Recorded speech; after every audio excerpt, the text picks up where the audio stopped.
Hello and welcome to Gladys Cake Kitchen. In today's video, I am going to be showing you 2 simple ways to crumb coat a cake. I'll be crumb coating a cake that has been trimmed with so many crumbs left behind and an untrimmed cake. I'll also be answering some very important questions about crumb coating your cake and why this is necessary. And if you watch till the end of this video, you will see how I upgrade the crumb coated cakes, finishing both off with polished sides and sharp edges using simple tools and skills. This video is part of a beginner's basics series where I show you simple ways to get your cake right and break down simple techniques to help you level up your baking and decorating skills. So without having to waste your time, let's get crumb coating. So what is crumb coating?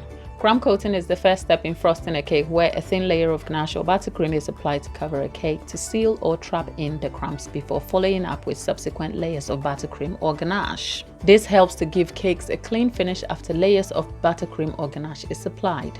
A cleanly frosted cake makes a good base for all decorations. To crumb coat a cake, the cake should have been leveled, filled and stacked into layers.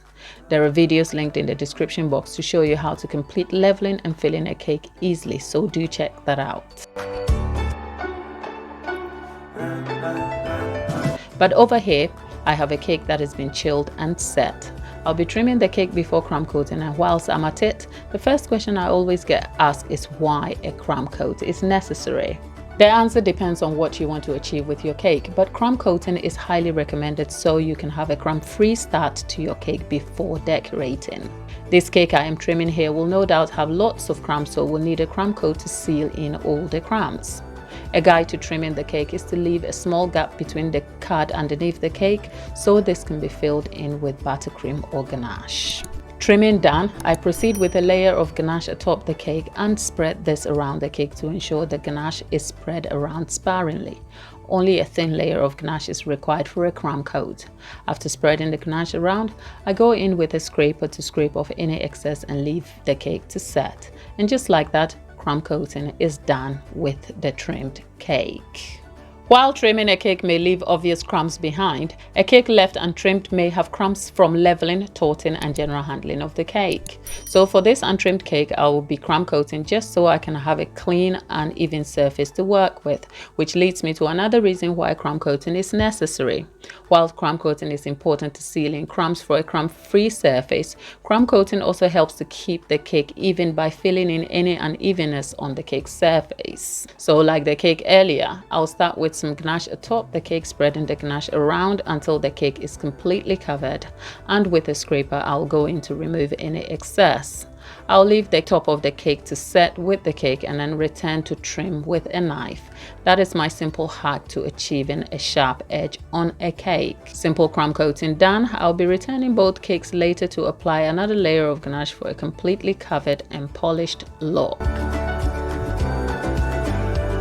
Time to cover and polish the cakes. Like the crumb coat, I start with some ganache on top of the cake, spreading the ganache sparingly around the cake with an offset spatula.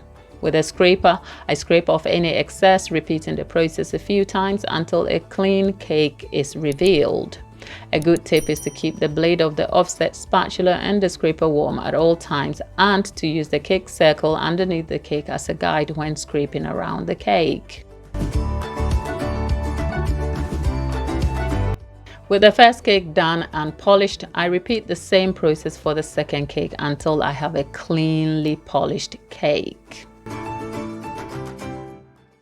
Another thing to know when trimming a cake is that it is not always necessary, but it has an added benefit of giving a cake an even surface, especially for cakes that have baked unevenly. A well-trimmed cake also gives a professional look when the cake is sliced or cut into. With that said, how do you like your cake crumb coated, trimmed or not?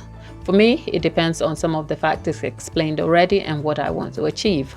I find my trimmed cakes are more polished, but it's neither here nor there. Did you notice this whole task was completed with very simple tools used for the crumb coating and covering the cake as well? An offset spatula, a knife and a scraper. That is aside from the turntable and the cake drum, of course. I have already mentioned I had a 6-pound turntable that I used for almost 5 years for completing my professional cakes before upgrading. So you can definitely achieve great results with inexpensive basic tools and with great skill.